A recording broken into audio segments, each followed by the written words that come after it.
Ketika Mbah Ngateni sudah menurunkan keranjangnya, si anak-anak ini masih berdiri, terus mereka berdua itu jalan. Kayak ngajak Mbah Ngateni ke satu tempat.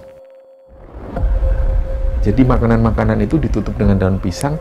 Nah, salah satu dari bapak-bapak ini langsung buka isi keranjang itu. Daun pisang ini dibuka. Mereka kaget. Ini keranjang, ini isinya kepala manusia.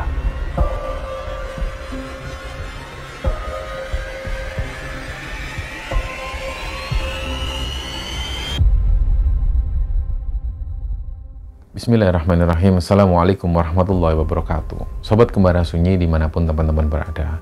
Pada kesempatan kali ini kami akan membagikan cerita yang dikirim oleh Sobat Kembara yang bernama Mas Bara yang asalnya dari sebuah desa di Mojokerto, Jawa Timur. Sebelum kita masuk ke ceritanya, untuk teman-teman yang nonton tayangan ini dan belum subscribe, jangan lupa untuk subscribe lebih dulu agar channel Kembara Sunyi ini lebih berkembang lagi dan kami lebih bersemangat lagi dalam membuat konten-konten terbaru di Kembara Sunyi. Dan untuk teman-teman yang telah mendukung kami sejauh ini, kami mengucapkan terima kasih banyak. Semoga amal kebaikan teman-teman dibalas kebaikan berlipat oleh Allah Subhanahu wa Ta'ala.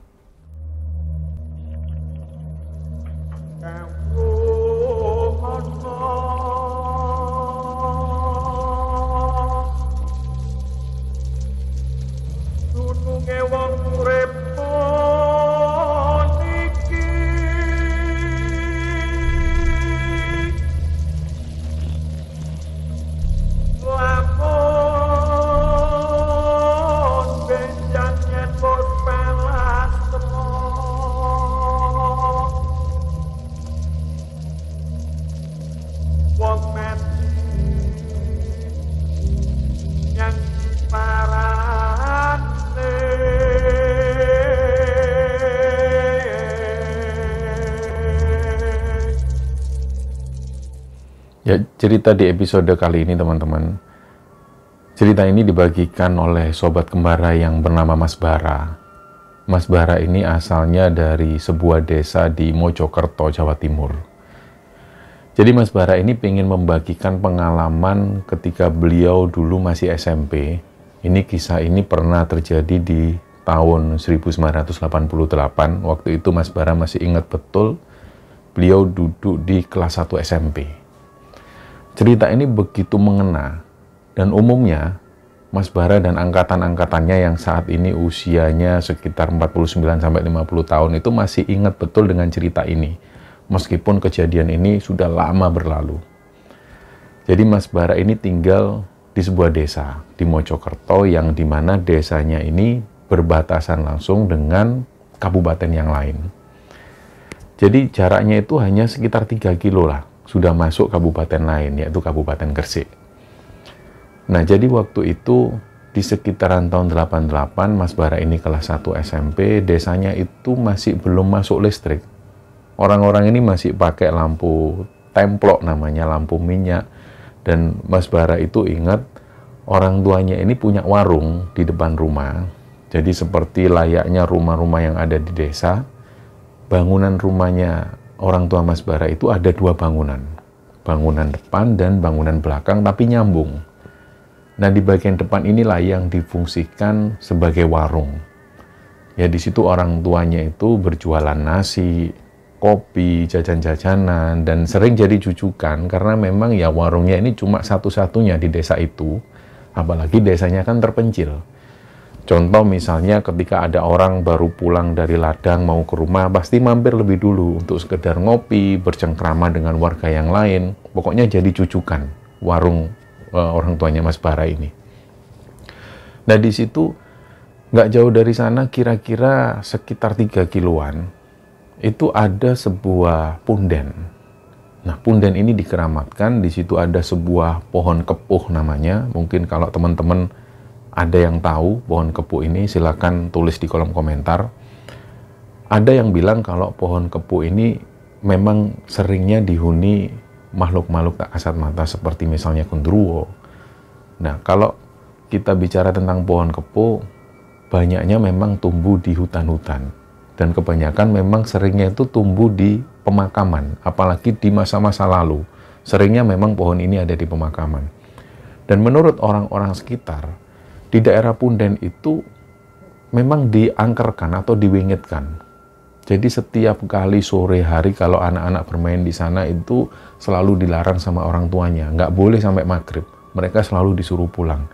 Karena memang sering banyak kejadian-kejadian aneh yang terjadi di sana.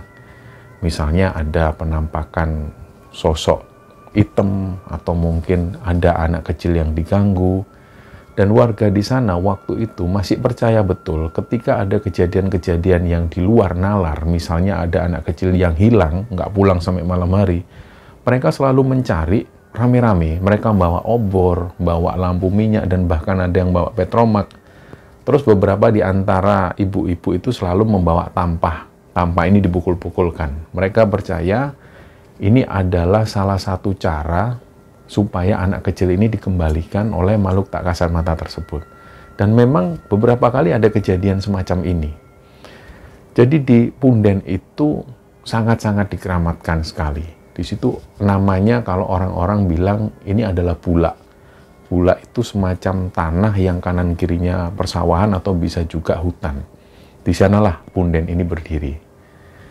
Nah, Mas Bara juga ingat betul, ada seorang nenek-nenek yang tinggalnya sebenarnya beliau itu di Kabupaten Gresiknya, yang jaraknya hanya sekitar 3 km, sedangkan Mas Bara sendiri tinggalnya di Mojokerto. Setiap hari sosok nenek yang bernama Mbah Ngateni ini selalu menuju ke desa tempatnya Bara untuk kulaan makanan-makanan, dan terutama beliau selalu membeli tahu. Di desanya Bara itu ada tempat penggorengan tahu, penggorengan jajanan-jajanan seperti itu. Biasanya Mbah Ngateni ini kulaan di sana, ambil barang, terus kemudian dibawa pulang ke rumahnya. Di sana beliau itu punya lapak kecil-kecilan lah, menjajakan jajanannya di sana. Dan Mbah Ngateni setahu Bara waktu itu, karena Mbah Ngateni ini tinggalnya di desa yang lain, apalagi di luar kabupaten, menurut orang-orang yang mereka tahu Mbah Ngateni ini hanya tinggal bersama satu orang cucunya, laki-laki yang usianya seumuran lah dengan Bara ini. Tapi yang cucunya Mbah Ngateni ini, yang namanya Mas Wandi itu katanya sudah putus sekolah dari sejak SD karena nggak ada biaya lagi. Tapi meskipun kondisi Mbah Ngateni seperti itu, selalu kekurangan, beliau ini loman orangnya. Kalau setiap kali ngelihat anak kecil yang pengen membeli jajanan beliau itu nggak segan-segan untuk ngasih gratis. Misalnya yang diketahui oleh Bara dan teman-teman, termasuk juga orang tuanya Bara, tahu sendiri bagaimana Mbah Ngateni itu, sering banget mereka itu melihat ketika Mbah Ngateni bawa jajanannya, terus ada anak-anak kecil yang menghampiri beliau, tapi mereka nggak punya uang, Mbah Ngateni ini langsung ngasih. Dah ini bawa pulang, bawa pulang. Baik, orangnya baik banget. Nah, kebiasaan Mbah Ngateni ini, sebelum duhur, beliau selalu sudah sampai di desanya Bara itu, dan seringnya beliau ini mampir lebih dulu di warung kopi orang tuanya Bara. Beliau biasanya makan di situ, terus pesan kopi, setelah itu sambil nunggu adzan duhur berkumandang. Orang ini, atau Mbah Ngateni ini, gak pernah sekalipun meninggalkan sholat 5 waktu. Jadi setelah beliau ini menuju ke musola, untuk melaksanakan sholat duhur, barulah beliau jalan lagi menuju ke pabrik tersebut. Beliau membeli tahu, gorengan-gorengan, dan yang lain sebagainya, bawa hampir 2 keranjang. Dibawa jalan, terus kemudian diletakkan di sebelah musola. Nah, musola ini yang punya adalah Pak Leknya Bara sendiri. Musola ini yang mendirikan Pak Leknya Bara persis di depan rumah beliau. Biasanya Mbah Ngateni setelah belanja barang-barangnya itu, diletakkan di sana lebih dulu sambil nunggu cucunya yang namanya Wandi ini. Wandi itu kadang-kadang datangnya sebelum asyar, kadang-kadang juga selepas asyar.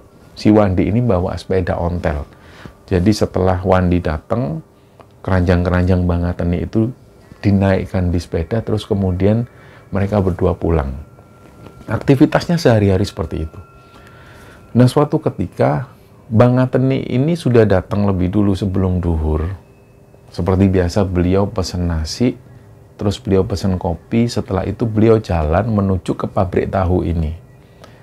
Nah, sekitar jam 2:30 sebelum asar, Wandi sudah datang, cucunya Mbah Ngateni ini sudah datang. Awalnya dia ini nunggu di warungnya Bara. Dia nunggu sampai adzan asar berkumandang. mbahnya ini atau Mbah Ngateni ini belum juga datang. Akhirnya Wandi sholat lebih dulu. Setelah sholat itu dia balik lagi ke warung, nunggu Mbah Ngateni. Kok tumben? Biasanya Mbah Ngateni ini sebelum asar sudah balik, dan biasanya beliau sempat untuk sholat asar di musola. Tapi hari itu sampai jam 3:30 sore beliau belum juga muncul. Nah, awalnya memang si Wandi ini sudah panik. Dia berulang kali itu berdiri terus sambil ngelihat dari arah kejauhan di mana biasanya Mbah Ngateni itu muncul. Dia bolak-balik ngelihat kok nggak muncul-muncul si Mbah ini kemana. Dan hal itu terjadi sampai jam 4:30 sore. Dia mulai panik. Terus si Wandi ini tanya ke ibunya Bara, "Bule, kok Mbah Ngat kok dereng muncul nggih? Kok belum muncul Mbah Ngat?" Nah, si ibunya Bara bilang, "Ya wes tunggu kene ae Wandi, tunggu di sini dulu. Nanti kalau sampai jam 5 belum balik, kamu susul aja ke sana." "Oh nggih, Bu." Di situ menurut Bara dan juga menurut orang tuanya, Wandi ini sudah mulai panik dan bahkan dia sudah sempat meneteskan air mata. Dia sudah panik banget pokoknya. Nggak biasanya Mbah Ngateni seperti ini. Dia selalu muncul tepat waktu sebelum asar dan beliau sempat untuk sholat asar berjamaah. Hari itu aneh banget. Sampai sekitar jam 5:30 sore, begitu Mbah Ngateni ini nggak muncul-muncul, Wandi disuruh menjemput ke pabrik tahu tersebut. Setelah dicari keberadaannya, sekitar setengah jam kemudian Wandi balik dan posisinya dia sudah nangis. Dia sudah benar-benar panik. "Bule, nggak ada, Bule. Mbahku nggak ada, Bule." Nah, karena bapaknya Bara ini juga nggak tega ngelihat Wandi. Terus bapaknya Bara bilang ke Wandi, "Wes Le, kamu pulang aja dulu. Tunggu di rumah biar bapak yang nyari sama orang-orang sini." "Nggih Pak, nggih Pak." Nah, pulanglah Wandi ini. Akhirnya bapaknya Bara bersama beberapa orang itu mencari keberadaan Mbah Ngateni. Pertama yang dituju adalah pabrik tahu tersebut yang biasa Mbah Ngateni menuju ke sana. Begitu sampai di pabrik tahu, menurut keterangan dari bapaknya Bara, beliau ini sempat tanya ke beberapa orang yang ada di pabrik tahu, "Loh, Mbah Ngateni tadi ke sini toh?" "Loh, enggak Pak, iya Pak, jam 1:30 tadi, tapi sudah pulang kok, jam-jam 2:30 sudah balik." "Lah kok belum nyampe di sana ya? Biasanya sebelum asar itu beliaunya sudah ada di musola dan bahkan sudah sempat sholat." "Lah ya enggak tahu Pak, tadi benar-benar jam 2:30-an itu sudah pulang kok." Dicari lagi keberadaannya. Dan sampai sekitar jam 7 malam, karena bapaknya ini juga capek, baliklah lagi ke warung, terus ditanya sama ibunya Bara, "Piye Pak, belum ketemu toh?" "Belum ya Bu, sudah sini dulu aja istirahat dulu, nanti agak maleman kita kerahkan massa cari rame-rame." Nah, ternyata belum sempat bapaknya Bara ini istirahat, orang-orang dari kampungnya Mbah Ngateni ini datang. Sekitar 3 orang bapak-bapak, mereka datang, mereka juga panik. Karena ngelihat Wandi itu sudah mencari keberadaan Mbah Ngateni dan melaporkan ke warga desa yang ada di sana. Akhirnya warga desa dari desanya Mbah Ngateni ini tanya ke bapaknya Bara, "Loh Pak, Mbah Ngateni belum kesini toh Pak?" "Belum ya, tadi sudah kami cari." "Lah, terus gimana ini?" "Ya udah yuk cari bareng-bareng aja." Waktu itu sekitar jam 8 malam. Nah, seperti kebiasaan orang kampung yang seperti kami jelaskan di awal bahwa di sana ini belum ada listrik. Dan kejadian-kejadian orang hilang atau anak yang hilang ini sering terjadi. Dan mereka percaya mereka ini disembunyikan makhluk halus. Maka dari itu warga kampung langsung kompak. Yang bapak-bapak itu menyalakan obor, bawa obor semua, ada juga yang bawa senter. Sedangkan ibu-ibu ini umumnya mereka itu bawa tampah dan beberapa peralatan dapur, terus dipukul-pukul sambil manggil-manggil namanya Mbah Ngateni, "Mbah, Mbah Ngateni," keliling kampung. Dan hal itu terjadi sampai jam 11 malam. Sampai jam 11 malam Mbah Ngateni ini belum juga ditemukan. Akhirnya mereka pun, semua warga ini kembali kumpul di warung, terus mereka sepakat untuk mencari keberadaan Mbah Ngateni ini keesokan harinya. Akhirnya setelah itu, beberapa warga sudah mulai bubar. Nah, kira-kira jam 1:30 dini hari, ada satu orang yang melihat keberadaan Mbah Ngateni. Awalnya dia ini nggak sengaja. Awalnya beliau ini sudah mau pulang ke rumah, terus ngelihat, "Loh, ini kok ada sosok nenek-nenek Dia ini duduk, begitu didekatin, ternyata ini Mbak Ngateni, tapi kondisinya itu sudah parah. Mbak Ngateni ini kayak baru jatuh dari jurang, kayak baru dipukuli orang, pokoknya keadaannya ini hancur carut-marut lah. Bajunya itu sudah kelepas, mohon maaf, tinggal kotang yang di zaman dulu itu ada sakunya. Jadi benar-benar kondisinya itu hancur, badannya ini banyak yang sobek, bekas-bekas luka cakaran. Dan posisi Mbak Ngateni waktu itu, beliau ini cuma berdiam diri di sana, sambil nafasnya itu sesenggukan. Nah, orang-orang langsung berbondong-bondong menghampiri beliau, terus beliau ini dibaringkan di tempat yang agak lengang. Di situ dibantu ibu-ibu, Mbak Ngateni ini ditidurkan sebentar, dan karena beliau ini nggak bisa ngomong sama sekali, dan kondisinya benar-benar parah, banyak luka, hari itu juga langsung dibawa ke puskesmas. Jadi dibantu para tetangga, dibawa ke puskesmas, dan langsung dilakukan perawatan. Sampai pagi hari, beliau ini masih nggak bisa ngomong, Mbak Ngateni ini. Dan orang-orang juga heran, Mbak Ngat ini dari mana ya? Kok kayak dipukulin orang? Banyak yang lebam. Wajahnya itu lebam, badan-badannya lebam, dan yang membuat orang-orang ini heran, ada bekas luka cakaran. Inilah yang membuat orang-orang ini heran. Kenapa? Sedangkan Mbak Ngateni sendiri belum bisa ditanya waktu itu. Nah, sore harinya, beberapa warga, termasuk bapaknya Bara ini, kembali lagi ke puskesmas. Terus di situ sudah ada Wandi, cucunya Mbak Ngateni ini. Ditanyalah, Wandi, piye mbahmu? Wes ngomong, sudah bisa ngomong. Belum Pak, tapi alhamdulillah sudah mau makan mbahnya. Oh ya wes kamu istirahat dulu biar digantiin orang-orang. Nah, bapaknya Bara ini masuk ngelihat kondisi Mbah Ngateni itu, kondisinya memang masih parah. Dan di situ Mbah Ngateni ini diam terus. Tiba-tiba nggak lama setelah itu, tangan beliau itu kayak pengen meraih bapaknya Bara. Jadi kayak bapaknya Bara ini ditarik. Beliau tuh kayaknya mau ngomong. Ternyata bener, Mbah Ngateni di sini ngomong ke bapaknya Bara, cerita kejadiannya seperti apa, tapi dengan terpatah-patah.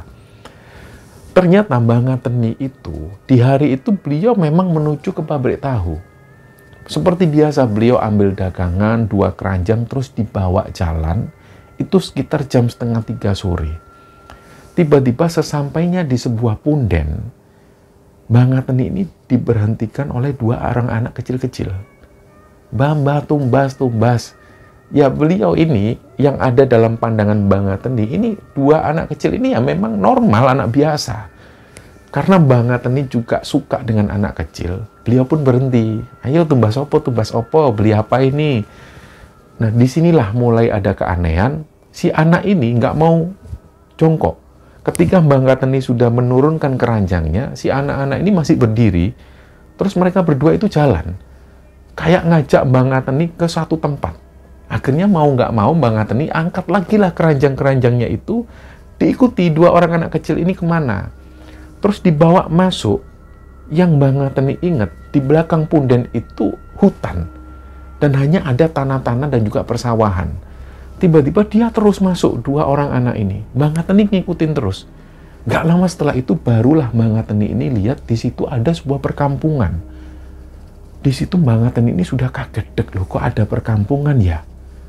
Perasaan sudah bertahun-tahun menuju ke tempat ini, nggak ada perkampungan. Mbah Ngateni jalan terus, diikutin 2 orang anak kecil ini. Sambil sesekali dia itu noleh ke arah Mbah Ngateni sambil ketawa-ketawa. Diikutin terus, dan kondisi perkampungan yang ada di sana itu terbengkalai semua, kayak sudah ditinggal oleh penduduknya lama banget. Rumahnya ini sudah nggak layak lah untuk ditinggali. Beberapa rumah yang dilihat oleh Mbah Ngateni seperti itu keadaannya, sampai 2 orang anak kecil ini membawa Mbah Ngateni menuju ke sebuah rumah yang rumah ini adalah rumah satu-satunya yang layak huni. Begitu ada di rumah tersebut, 2 orang anak kecil ini pun berhenti. Barulah Mbah Ngateni berhenti di situ, terus keranjangnya diturunkan. Ayo mau beli apa ini? Dipilih. Sama sekali nggak ada kecurigaan awalnya. Nah, tiba-tiba salah satu dari anak kecil ini itu mengambil tahu goreng. Tapi dia ini ngambilnya itu aneh. Memang dia ngambil dengan tangan, tapi kukunya itu panjang. Cakarnya panjang. Jadi tahu-tahu ini ditusuk dengan kukunya, terus diambil dimakan. Pas mereka ini makan, Mbah Ngateni ngelihat gigi anak kecil-kecil ini runcing-runcing semua. Terus akhirnya Mbah Ngateni ini kaget. Beliau tanya, secara dengan polosnya beliau tanya, loh, kowe iki sopo, anake sopo? Mbah Ngateni tanya dengan ketakutan, karena wajah mereka itu aneh, giginya runcing-runcing, cakarnya panjang. Pas Mbah Ngateni tanya seperti ini, si anak-anak ini langsung mengobrak-abrik dagangan Mbah Ngateni, dan gak hanya berhenti sampai di sana, Mbah Ngateni ini juga dicoba-cabik badannya, dicakar, dipukul, sampai kemudian Mbah Ngateni pingsan gak sadarkan diri. Nah, tiba-tiba kejadiannya secepat itu, terus begitu Mbah Ngateni ini kebangun, dia sadar, si anak kecil ini sudah nggak ada di sana lagi. Beliau ngelihat masih ada di perkampungan itu. Lama-lama beliau jalan ngikuti arah cahaya, dan dia ini mendengar suara dari cucunya, si Wandi. Mbah sambil nangis. Akhirnya Mbah Ngateni itu ngikutin suaranya si Wandi yang nangis ini, diikutin terus sambil beliau itu mengikuti arah cahaya. Tiba-tiba sesampainya di cahaya tersebut, Mbah Ngateni sudah capek dan beliau terduduk di sana. Nah, dari sinilah kemudian beliau ini ditemukan oleh salah satu warga yang melihat Mbah Ngateni. Nah, setelah menceritakan hal ini ke bapaknya Bara pun cerita ke semua orang. Ternyata Mbah Ngateni itu mengalami kejadian semacam ini. Yang warga desa tahu semua bahwa di belakang punden itu nggak ada perkampungan. Jelas sekali bahwa Mbah Ngateni ini diajak masuk ke perkampungan gaib yang ada di punden tersebut. Nah, memang kabarnya sebelum hari itu ada beberapa warga yang sudah membongkar beberapa punden. Ada yang juga menebang pohon kepuh karena rencananya akan dibangun balai dusun. Balai dusun ini dibangun persis di sebelah punden dan memang harus menebang beberapa pohon kepuh. Nah, warga ini sudah berpikir yang macam-macam. Jangan-jangan danyang-danyang yang ada di sana ini marah. Dan kebetulan yang jadi sasaran kemarahan adalah Mbah Ngateni yang kebetulan lewat sana. Nah, ini kemudian spekulasi-spekulasi warga ini berkembang. Beberapa hari, sekitar 3 harian, Mbah Ngateni masih berada di puskesmas. Kemudian beliau sudah mulai reda sakitnya. Luka-luka ini sudah dibungkus dengan perban. Mbah Ngateni diperbolehkan pulang. Tapi sesampainya di rumah, warga yang ada di desanya Bara ini masih terus mengunjungi Mbah Ngateni, masih menanyakan kesembuhan Mbah Ngateni, gimana perkembangannya. Mereka tanya ke Wandi. Nah, mereka ini karena khawatir dengan kondisi Mbah Ngateni yang masih terus-terusan sakit. Ketika Mbah Ngateni berada di rumah, menurut Wandi, cucunya itu, Mbah Ngateni ini malah semakin, demamnya itu semakin tinggi. Terus disertai juga dengan Mbah Ngateni yang sering mengigau. Beberapa kali beliau itu sering teriak-teriak. Dan teriakannya menurut Wandi itu aneh. Bahkan ada beberapa warga yang melihat sendiri, menyaksikan sendiri, ketika Mbah Ngateni itu teriak-teriak, beliau ini teriak. Intinya yang diteriakkan itu, kon kabeh pasti mati kon, tak obrak-abrik kon, soalnya kon ganggu omaku. Intinya Mbah Ngateni itu selalu berteriak bahwa beliau ini nggak terima karena rumahnya diobrak-abrik. Nah, warga sudah menyimpulkan, yang ngobrak-ngabrik rumahnya Mbah Ngateni ini siapa? Nggak ada. Artinya memang Mbah Ngateni ini kerasukan. Dan siapa yang merasuki? Ini yang jadi pertanyaan. Kira-kira siapa yang sudah mengganggu dedemit-dedemit ini? Siapa yang mengganggu rumahnya para dedemit? Ini masih jadi pertanyaan. Terus semakin hari kondisi Mbah Ngateni ini semakin parah. Demamnya semakin tinggi dan beliau nggak sadarkan diri, kemudian dilarikan ke rumah sakit. Begitu ada di rumah sakit, menurut pengakuan warga desa yang mengantarkan Mbah Ngateni ke rumah sakit itu, ketika menjelang sakratul maut, Mbah Ngateni ini sempat teriak sekali lagi. Beliau itu teriak, kon gagal mati kabeh wis ngobrak-ngabrik omaku. Intinya Mbah Ngateni bilang, kalian semua bakal mati yang sudah merusak rumahku. Setelah itu nggak lama kemudian Mbah Ngateni mengembuskan nafas terakhirnya. Nah, singkat cerita Mbah Ngateni pun dimakamkan. Banyak sekali warga desa yang berasal dari desanya Bara ini ikut mengantarkan jenazah Mbah Ngateni sampai ke liang lahat. Setelahnya bahkan ketika Mbah Ngateni ini ditahlili atau tahlilan sampai 7 hari, warga desa yang ada di tempatnya Bara pun juga sering datang ke sana menghadiri tahlilan tersebut. Jadi pada saat digelar tahlilan di rumah Mbah Ngateni, di desanya Mbah Ngateni ini nggak ada kejadian apapun. Tapi ternyata di desa yang ditinggali bara itu ada kejadian yang aneh. Ini tepat setelah 2 hari Mbak Ngateni ini meninggal. Nah, ceritanya waktu itu ada seorang anak yang usianya 7 tahun, kita sebut namanya Andi. Andi ini tiba-tiba mengalami demam yang sangat tinggi, terus dalam tidurnya dia ini mengigau.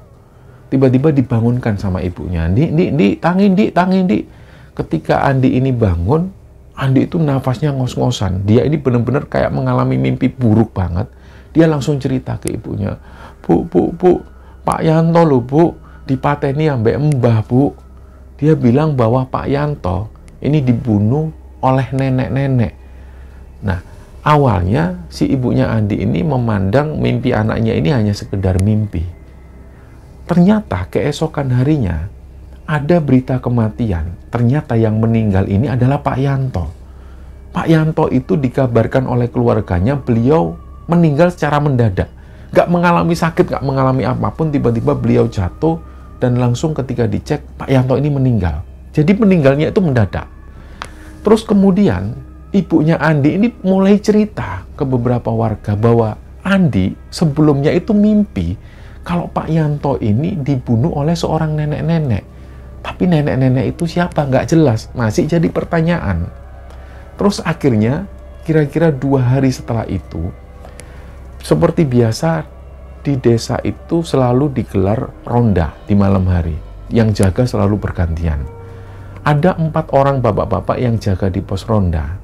Nggak tahu kenapa, waktu itu di sekitar jam 11 malam, 4 orang yang jaga ini, mereka itu kayak benar-benar lupa ingatan. Mereka berempat ini ngelihat kedatangan dari Mbak Ngateni, menjajakan jajannya. Jajan, dipanggil lah. Mbak Ngateni, beli Mbak, tumbas Mbak. Terus Mbak Ngateni ini menghampiri mereka. Nah, di sini sudah ada keanehan sebenarnya, karena wajah Mbak Ngateni ini nggak sumringah banget, nggak seperti biasanya. Biasanya Mbak Ngateni itu selalu menyapa pelanggannya. Nah, karena 4 orang ini nggak sadar bahwa Mbak Ngateni ini sudah meninggal, mereka berempat ya seperti biasa. Mriki Mbak. Terus begitu keranjangnya ini diletakkan di pos ronda, kan keranjang itu ditutup dengan daun pisang. Jadi makanan-makanan itu ditutup dengan daun pisang. Nah, salah satu dari bapak-bapak ini langsung buka isi keranjang itu. Daun pisang ini dibuka. Mereka kaget. Ini keranjang ini isinya kepala manusia. Langsunglah mereka kaget, kabur. Langsung berlarian. Nah, saking kerasnya teriakan 4 orang bapak-bapak ini, warga semua itu banyak yang bangun loh. Ada apa? Dikira ada maling. Barulah mereka ditanya, mereka cerita. Mereka ini baru ketemu Mbak Ngateni, terus pas mereka buka keranjang kuenya Mbak Ngateni, ternyata ada kepala. Mereka yakin kalau yang ada di dalam keranjang Mbak Ngateni itu kepala manusia. Bahkan mereka yakin kalau itu adalah kepalanya Pak Yadi. Terus akhirnya, beberapa warga juga mengingatkan ke 4 orang ini, loh, bapak-bapak ini kan tahu kalau Mbak Ngateni ini sudah meninggal. Lah ya Pak, tadi itu kami ini kayak bener-bener blank. Kayak nggak sadar kalau Mbak Ngateni ini sudah meninggal. Terus akhirnya mereka pastikan lagi, Pak, kok tadi itu ada kepalanya Pak Yadi ya? Pak Yadi sebenarnya masih hidup. Jadi mereka simpen hal ini. Jangan sampai keluarga Pak Yadi tahu, nggak enak. Mereka nanti tersinggung. Nah, ternyata keesokan harinya tiba-tiba ada pengumuman bahwa Pak Yadi ini meninggal. Dan meninggalnya itu secara tiba-tiba, mendadak banget. Dari situ mereka sudah mulai berpikir, nah, jangan-jangan mimpi yang pernah dialami Andi itu, yang Andi sempat menyebutkan bahwa Pak Yanto dibunuh oleh sosok nenek-nenek, jangan-jangan Mbak Ngateni. Terus dari situ beberapa warga ini mulai punya kesimpulan sendiri-sendiri. Ada yang bilang, sebentar ya. Di situ kan katanya sebelum Mbak Ngateni meninggal, Mbak Ngateni ini kan sempat teriak, pokoknya siapa yang mengganggu rumahku, semua bakal mati. Jadi terus mereka ini menyimpulkan, Pak Yanto yang meninggal pertama kali secara mendadak, secara misterius itu, Yanto ini kan tukang bangunan kuli. Dia ini kan yang pertama kali membongkar punden itu. Jadi menurut orang-orang, keterangan orang-orang, Pak Yanto ini memang profesinya sebagai seorang kuli. Dan pada saat proyek pembangunan balai dusun pertama kali, yang membongkar batu batanya pertama kali adalah Pak Yanto. Jadi batu-batu itu dihancurkan sampai kecil-kecil, terus kemudian digunakan untuk membangun balai dusun. Ini lokasinya persis di sebelah Punden. Jadi mulai warga ini berpikir. Terus yang kedua, ketika Pak Yadi itu meninggal, orang-orang juga memikirkan bahwa Pak Yadi ini pada saat pembangunan balai dusun itu dimulai, Pak Yadi ini memang tugasnya menebang pohon kepo yang ada di sana, yang ada persis di samping Punden. Jadi mereka berpikir, waduh, ini jangan-jangan bener ini. Penghuni sana ini nggak terima. Terus yang kerja di sana ada berapa waktu itu? Mulailah mereka bergosip. Ya kira-kira ada sekitar 7-8 orang. Warga sendiri juga lupa. Nah, beberapa hari setelah itu, ada kemunculan sosok Mbak Ngateni keliling desa. Sampai-sampai desa ini benar-benar diteror. Dan warga desa itu percaya bahwa Mbak Ngateni ini gentayangan. Tapi mereka juga agak yang nggak percaya. Karena mereka tahu Mbak Ngateni ini semasa hidupnya orangnya baik. Beliau juga rajin sholat. Kalau sama orang selalu ngasih. Nggak mungkin beliau ini jadi arwah gentayangan, nggak mungkin. Ini pasti dia dimanfaatkan oleh sosok iblis yang tinggal di Punden tersebut. Jadi ada warga yang berpikir seperti itu. Tapi beberapa di antara yang lain masih percaya bahwa Mbak Ngateni ini gentayangan. Dan ini terjadi hampir setiap malam. Umumnya warga itu selalu melihat ada penampakan sosok nenek-nenek. Yang semakin dekat, sosok ini dilihat ternyata sosoknya Mbak Ngateni. Beliau itu membawa keranjang di tangan sebelah kiri. Dan tangan sebelah kanan itu narik jasad manusia. Selalu seperti itu hampir tiap malam keliling kampung. Dan anehnya, ketika malam hari ada warga yang melihat sosok Mbak Ngateni ini jalan keliling kampung sambil nyeret jasad manusia, keesokan harinya bisa dipastikan ada yang meninggal. Dan meninggalnya si orang ini selalu misterius. Nah, singkat cerita, hal ini terjadi itu sampai sekitar 8 kali. Sampai ada 8 orang yang meninggal secara misterius. Kemudian warga mulai menyusun puzzle-puzzle ini. Dan mereka sudah punya kesimpulan. Memang benar, 8 orang yang meninggal secara misterius ini, mereka semua yang terlibat pembangunan balai dusun. Yang akan dibangun persis di samping Punden. Bahkan salah satunya ini adalah paman dari Bara sendiri. Beliau adalah seorang kepala dusun yang ada di desanya. Beliau juga meninggal dari 8 orang tersebut. Nah, sekitar 11 hari setelah Mbak Ngateni itu meninggal, warga desa karena waktu itu belum banyak yang paham tentang agama. Jadi mereka itu membuat sebuah ritual ruah desa. Dibikinlah acara di samping Punden, dan kemudian setelah dilakukan ritual-ritual, kemudian diserahkan juga sesajen-sesajen, dan berjalannya waktu, sudah nggak ada lagi gangguan-gangguan semacam ini.